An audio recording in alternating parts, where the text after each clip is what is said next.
아멘. 오늘 말씀 읽겠습니다. 사무엘상 1장 10절부터 18절입니다. 저 한 구절 읽고 여러분 읽고 같이 마지막은 함께 읽겠습니다. 저부터 읽겠습니다. 10절입니다. 한나가 마음이 괴로워서 여호와께 기도하고 통곡하며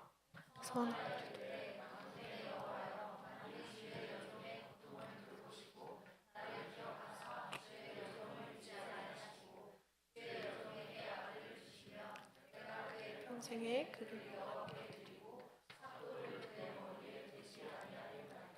그가 여호와 앞에 오래 기도하는 동안에 엘리가 그의 입을 주목한즉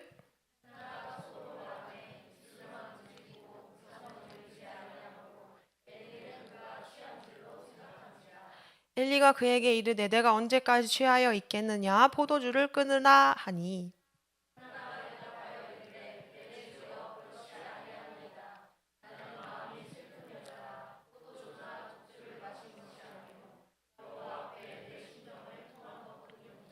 당신의 여종을 악한 여자로 여기지 마옵소서. 내가 지금까지 말한 것은 나의 원통함과 격분됨이 많기 때문이니이다 하는지라.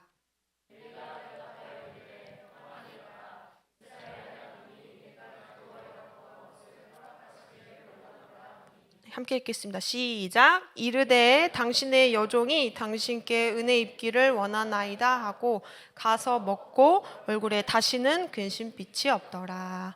아멘. 잠깐 기도하겠습니다. 하나님 감사합니다.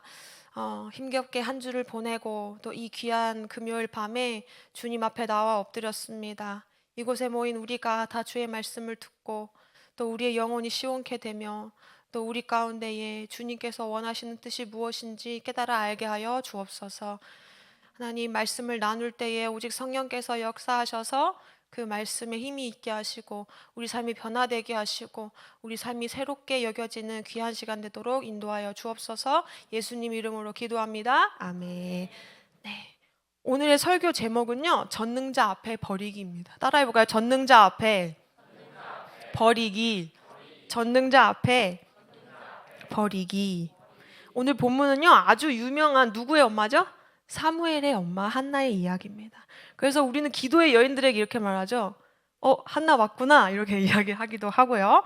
그리고 한나는 자신의 인생을 기도 한 방으로 역전시킨 인물이라고 유명합니다. 네, 근데 오늘은요, 한나의 불임에 대한 초점에서 조금 벗어나서요, 한나가 가졌던 신앙과 기도에 좀 집중해서 말씀을 나눠보도록 하겠습니다. 인생의 한나의 인생 역전은 사실은 한나의 마음의 변화입니다. 첫 번째 포인트 한번 읽어볼까요? 시작. 하나님은 삶의 문제를 주관하시는 분, 전능자. 네, 한나에게는요, 가정 안에서의 괴로운 문제들이 있었습니다. 에브라임 사람, 남편이 에브라임 사람, 이름이 엘가나예요. 근데 엘가나는 아내가 2명 있었습니다. 한나하고 누구죠? 브닌나. 브닌나, 브닌나. 분이 일어나게 하는 브닌나. 기억하십시오. 한나와 브닌나 이렇게 2명이 있었습니다. 브닌나는 자식이 있었어요. 근데 한나는 자식이 없었어요. 그래서 브닌나가 분나게 했겠죠? 그래가지고 한나가 굉장히 괴로웠습니다. 근데 이제 이 엘가나의 가정은 굉장히 예배를 잘 드리는 가정이었던 것 같아요. 매년 제사를 드리러 실로로 올라갔습니다. 그래서 가가지고 예배도 드리고 제사도 드리고 그리고 제물의 분깃을 제사를 드리고 어느 제사는 이제 고기를 나눠 먹는데 그 제사를 분깃을 주는데 분인나한테는 그냥 보통 1인분 주고 자식들 것까지 주고 한나한테는 얼마를 줬냐고 하면 2배의 갑절을 줬다고 합니다. 그럼 분인나가 또 분 나요 안 나요? 분이 났습니다. 그러니까 한나를 계속 격분되게 하니까 한나가 이 자식도 없고 이 분인나가 자꾸 분나게 하니까 계속 열이 받는 겁니다. 그래서 굉장히 제가 지금 웃기게 이야기했지만 사실은 이 문제의 고통을 한나의 고통을 우리가 함부로 이야기할 수 없을 만큼 그녀의 고통이 굉장히 심했을 것입니다. 그런데 한나는 삶의 문제에 있어서 자신이 매달려야 할 분이 누군지 정확히 알았습니다. 10절을 함께 읽겠습니다. 시작. 한나가 마음이 괴로워 아멘. 한나는 괴로운 마음을 가지고 여호와 앞에 엎드렸습니다. 한나의 문제와 이 가정의 문제를 해결할 사람은 남편 엘가나라고 생각하지도 않았고 내가 가서 이 분인나와 한판 떠가지고 끝장을 보겠다 하는 것도 아니었고, 이 지긋지긋한 집구석을 떠나는 것도 아니었고, 전능자이신 여호와 하나님 앞에 가는 것이, 그것이 이 해결책이라는 걸 정확히 알았기 때문입니다. 성경은요, 여호와께서 그녀의 그 한나가 임신하지 못하게 하셨다는 걸 굉장히 강조하는데요. 우리 5절, 6절 한번 읽겠습니다. 시작. 한나에게는 갑절을 주니 이는 그를 사랑함이라. 그러나 여호와께서 그에게 임신하지 못하게 하시니 여호와께서 그에게 임신하지 못하게 하심으로 심히 격분하게 하여 괴롭게 하더라. 두 번이나 말합니다. 여호와께서 그에게 임신하지 못하게 하시니 말하고요, 여호와께서 그에게 임신하지 못하게 하심으로 또 말합니다. 성경이 왜 이렇게 두 번이나 말할까요? 쓰다가 까먹어서 한 번 더 쓴 게 아니고, 성경은 뭘 어떻게 하길 원하냐면, 이 성경을 읽는 독자들이 한나의 인생에서 한나의 태를 여시는 전능자는 하나님이시다라는 걸 성경의 독자들은 두 번이나 반복하면서 알게 됩니다. 성경이, 이 성경 읽는 사람들에게 이 한나의 인생, 그리고 우리의 인생의 주관자는 하나님이라는 걸 두 번이나 강조해서 이야기하고 있습니다. 그런데 그리스도인이라면 누구나 하나님께서 이 세상의 창조주이시고 주관자이시는 거 다 압니다. 다 압니다. 그러나 우리는 생각보다 굉장히 자주 이 사실을 잊어버립니다. 내 인생을 결정하시는 결정권자는 하나님이시라는 거 잊고 삽니다. 일터에서 일이나 가정의 일이나 질병의 문제나 인간관계, 성적, 아니면 취업의 큰 문제를 만나면요, 우리는 먼저 하나님을 찾기보다, 당연히 하나님이 이 세상의 주관자시고 전능자라는 걸 알면서도 우리의 행동은 하나님을 찾기보다는 세상의 해결 방안을 찾기 위해 먼저 발을 내딛습니다. 하나님 앞에 먼저 가서 기도하는 게 아니고 어떠한 사람을 찾아가서 해결할 수 있는 사람에게 전화를 겁니다. 그리고 해결책이 될 기회를 쫓아갑니다. 내 스스로 노력하려고, 해결하려고 합니다. 근데 문제는 무엇이냐면, 이렇게 하다 보면 하나님께 드리는 나의 시간과 물질과 마음은 점점 줄어듭니다. 우리가 삶의 문제를 해결하기 위해서 이렇게 여러 가지 방법을 구하고 노력을 하고 어디에 가서 찾아가서 정보를 얻고 하는 거 중요합니다. 그런데 먼저가 돼야 되는 건 뭐냐면, 우리가 하나님 앞에 먼저 가서 한나처럼 엎드리는 것이, 그 순서가, 그 우선순위가 중요하다는 겁니다. 우리가 우리 삶의 주관자로 하나님을 인정한다는 것을 어떻게 알 수 있습니까? 그거는 그 자가 기도하느냐 기도하지 않느냐입니다. 그것은 바로 기도입니다. 한나는 바로 기도하러 갔습니다. 아까도 말씀드렸듯이 엘가나한테 가서 한나는 분인나를 좀 처리해라, 나를 열받게 하니까 좀 해결해 주라라고 이야기한 것도 아니고요, 제사를 드리러 갔습니다. 제사장이 있습니다. 엘리 제사장한테 가가지고 막 고민 상담을 한 것도 아닙니다. 한나는 그냥 전능자에게 바로 달려가서 기도하고 통곡했습니다. 근데 중요한 거는요, 사무엘상에서 초반에서 이야기하는 거는 계속 이 한나의 가정과 이 엘리의 가정을 비교하는데, 엘리는 자신의 아들들 홈리와 비느하스가 여호와 앞에 범죄해서 죽을 지경에 이르렀는데도 아들들에게 가서 이야기하고 그러지 말라고 합니다. 그런데 말 듣지 않습니다. 그런데 그러고 성경에서는 끝입니다. 엘리의 이야기는 그게 끝입니다. 그는 하나님께, 전능자에게 매달리지 않습니다. 기도하는 것은 우리의 문제를 해결할 분이 하나님이시라는 것을 인정하는 행위입니다.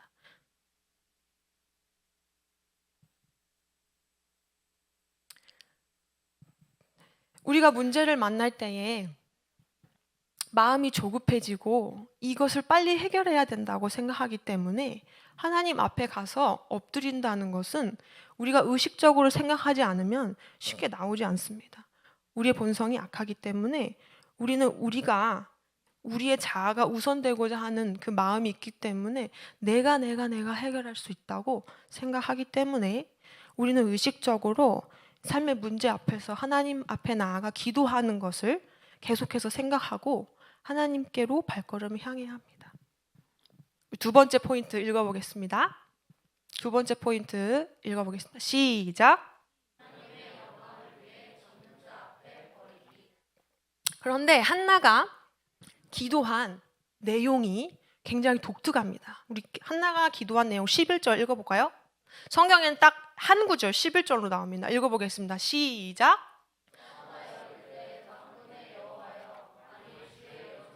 동을 돌보시고 나를 기억하사 아들을 주시면 내가 그의 평생에 그를 여호와께 드리고 삭도를 그의 머리에 대지 아니하겠나이다. 기도 내용이 이상하지 않습니까, 여러분? 기도 내용이 이상합니다. 건실한 아들을 주시고 3.8 건실한 아들을 주시고 분인나의 코를 납작하게 하소서. 그렇게 저라면 그렇게 기도할 것 같아요. 저라면 내가 당한 괴로움, 내가 당한 모욕적인 것들을 복수해달라고 하는 기도가 아닙니다. 그런데 그녀가 가장 원한 건 뭐예요? 아들, 자녀가 가장 원하는데 이 한나의 기도 안에는요, 어떤 내용이 들어있냐면 자기 아들을 버리는 것이었습니다. 그녀의 기도의 내용은 자기의 아들을 버리는 것이었습니다. 아들을 주시면 내가 평생에 그를 여호와께 드리고 삭도를 그의 머리에 대지 아니하겠나이다. 나시린으로서 이 아들을 하나님한테 드린다는 겁니다. 내 아들 하나님, 나에게 아들 주세요. 나에게 아들 주세요. 나에게 아들 주세요. 분인나 정말 얄미워요, 주님. 이렇게 계속 기도한 게 아니라 한나는 하나님이 쓰세요. 내 아들 하나님이 쓰세요. 이렇게 기도했습니다. 하나는 자신이 원하던 아들, 내 아들이 아니고 나에게서 이 아들을 내어버리고 하나님의 아들, 하나님의 영광을 위한 아들로 드린 것입니다. 우리가 이 아들이라는 것을요, 우리 삶에 굉장히 사랑하고 중요한 것으로 생각해서 한번 말씀을 들어보시기 바랍니다. 이것은 자기 자식을 하나님께 쓰임받게 하려고 하는, 하나님 내 아들은 최고로 사용해 주세요 하고 하는 그 엄마의 야무진 포부가 아니고요. 그거는 하나님께 막 내 자식이 엄청 잘 돼서 난 하나님께 최고로 인정받는 내 아들을 최고로 키워보겠어 하는 그 한나 엄마의 기도가 아니라는 겁니다. 분인나와의 대결에서 자신의 영광스러운 자녀를 갖는 걸 버렸어요. 한나는 그것을 포기하고 자신의 만족과 자신의 길을 세울 아들을 확보한 것이 아니고 하나님의 영광을 위한 자녀를 구했습니다. 그래서 내 아들, 나에게 주어지는 아들이 아니라 하나님에게 주어지는 아들을 구했습니다. 이 11절의 기도, 그녀는 이 기도에서 통곡하고 슬퍼했다고 나옵니다. 통곡으로 기도했다고. 그런데 이 통곡은요, 분인나와 가정 간에 내가 아이가 없어서 겪었던 모든 고통과 슬픔이 다 들어있겠지만서도 자신이 원하던 자녀에 대한 포기, 그 내어버림, 그 고통의 눈물도 있었을 거라고 생각합니다. 왜냐하면 자신이 사랑하고 바라던 것을 갖고자 하는 마음까지도, 어쩌면 여성이 당연히 가질 수 있는 그 마음까지도 다 버리고 하나님의 영광을 위하여 자신의 자녀를 드린 것입니다. 있지도 않은 자녀를, 내가 안아보지도 않은 자녀를 하나님께 드린 것입니다. 이 한나의 버림의 신앙이 얼마나 귀한지 알게 하는 인물이 등장합니다. 바로 엘리 제사장입니다. 29절 함께 읽겠습니다. 시작. 너희는 어찌하여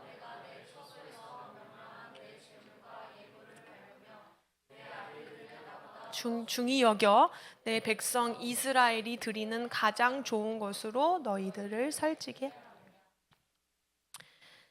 네, 하나님이 엘리에게 이렇게 말씀하셨어요. 내 아들들을 나보다 더 중히 여겨 너희들을 살찌게 한다. 계속해서 성경이 사무엘상을 전개해가는 방식은 계속 비교합니다. 한나의 가정과 엘리의 가정을 비교합니다. 한나는 자신의 자식보다 하나님 영광 위해서 자기 자식을 드렸는데 엘리는 자기의 자식을 드리지 못하고 그들을 하나님보다 더 중히 여겼다라고 성경이 이야기하고 있습니다. 그럼 이 두 가정의 결말은 어떻게 됐을까요? 우리 한번 읽어보겠습니다. 2장 31절 34절. 없나요? 제가 읽어드리겠습니다. 엘리의 집입니다. 보라, 내가 내 팔과 내 조상의 집 팔을 끊어 내 집에 노인이 하나도 없게 하는 날이 이를지라. 이스라엘에게 모든 복을 내리는 중에 너는 내 처소의 환난을 볼 것이요 내 집에 영원토록 노인이 없을 것이며 내 제단에서 내가 끊어버리지 아니할 내 사람이 내 눈을 쇠잔하게 하고 내 마음을 슬프게 할 것이요 내 집에서 출산되는 모든 자가 젊어서 죽으리라. 내 두 아들 홈니와 비느하스가 한 날에 죽으리니 그 둘이 당할 그 일이 내게 표징이 되리라. 엘리의 집에 있는 모든 출산한 자들이 젊어서 죽는다. 너의 아들이 한 날에 죽게 될 것이다. 너희 집에는 노인이 없을 것이다. 그런데 한나의 집은 어떠한가요? 2장 21절. 우리 한번 그냥 찾아볼까요? 2장 21절 중요합니다. 사무엘상 2장 21절입니다.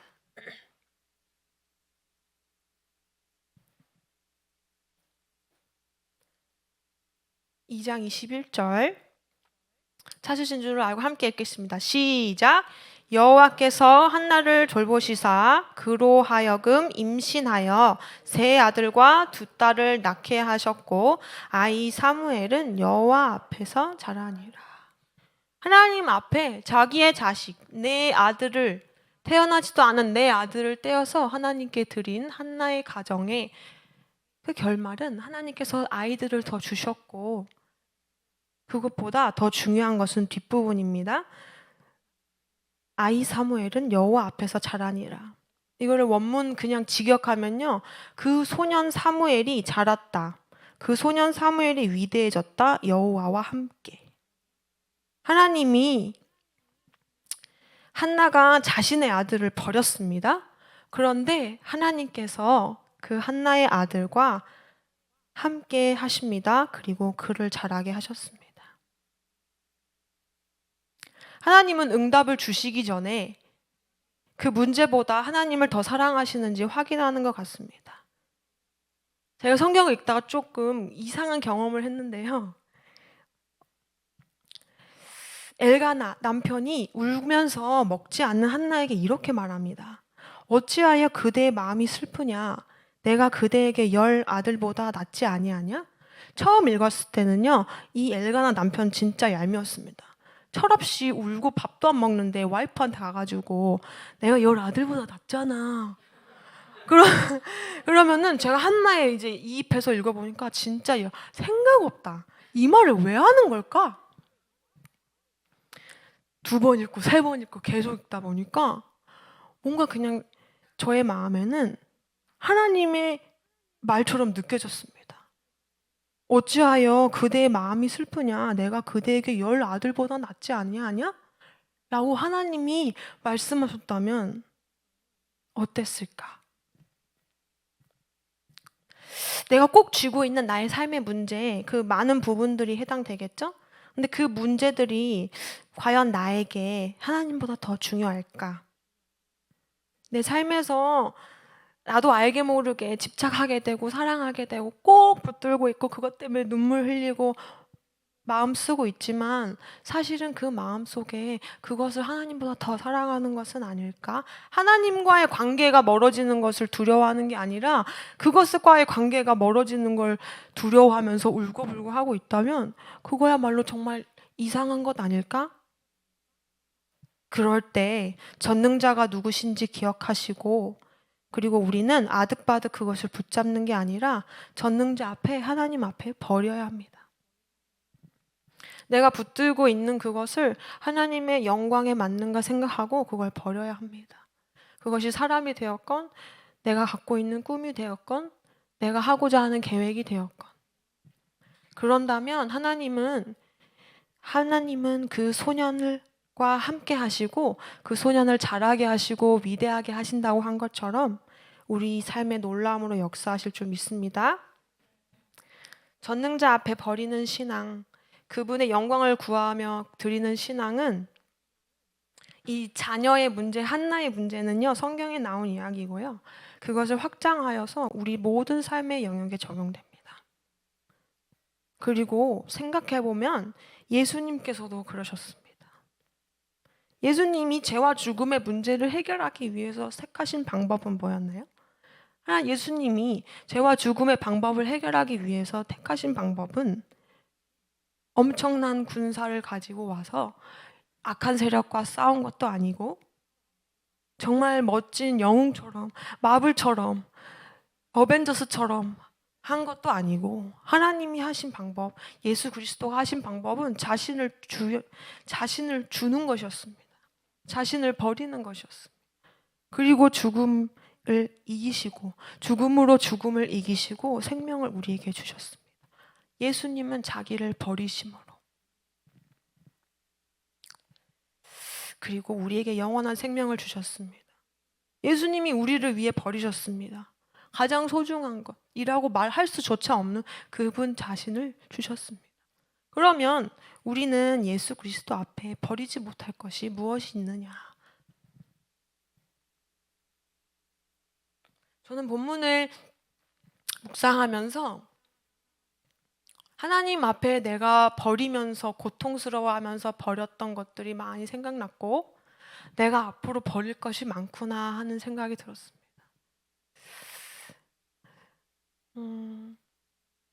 말씀을 준비하면서 제 안에 버려야 할 것이 무엇인가 곰곰이 생각해 봤을 때 저는 사람을 버려야 한다. 내가 사랑하는 사람을 버려야 한다. 라는 것을 주님이 주셨습니다. 그리고 지지난주는 사랑하는 꿈을 버려야 한다. 라고 주셨고 내가 사랑하는 사람이 있습니다. 사랑하는 사람 때문에 울고 불고 난리를 치는데 하나님 사랑하는 거 있어서는 그렇게 관심이 없었다는 것을 깨닫고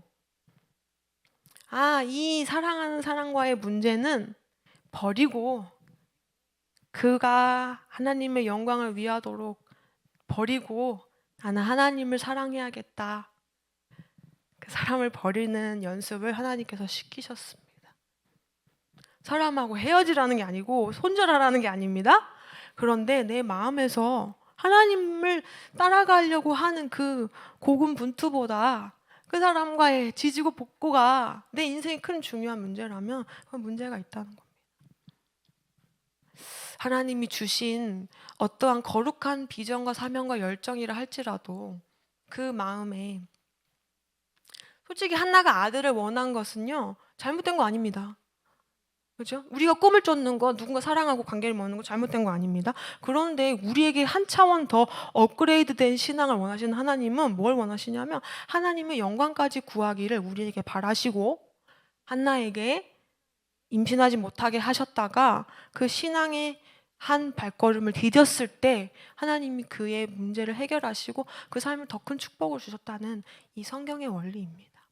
그것이 사람이 될 수도 있고 상황이 될 수도 있고 꿈이 될 수도 있고 어떠한 나의 삶의 어떠한 한 양태일 수도 있습니다. 각자의 삶에서 버려야 할 것을 버릴 때 나에게서 떼어놓은 것을 하나님께 드릴 수 있습니다. 그리고 하나님의 영광을 위하여 드릴 수 있습니다. 먼저는 나에게서 그 문제를 떼어놓고 내가 할 수 있다는 생각 그리고 내가 이 사랑하는 마음을 떼어서 하나님의 영광을 위하여 온전히 올려드려야 합니다. 우리 27절, 28절 읽어보겠습니다. 시작.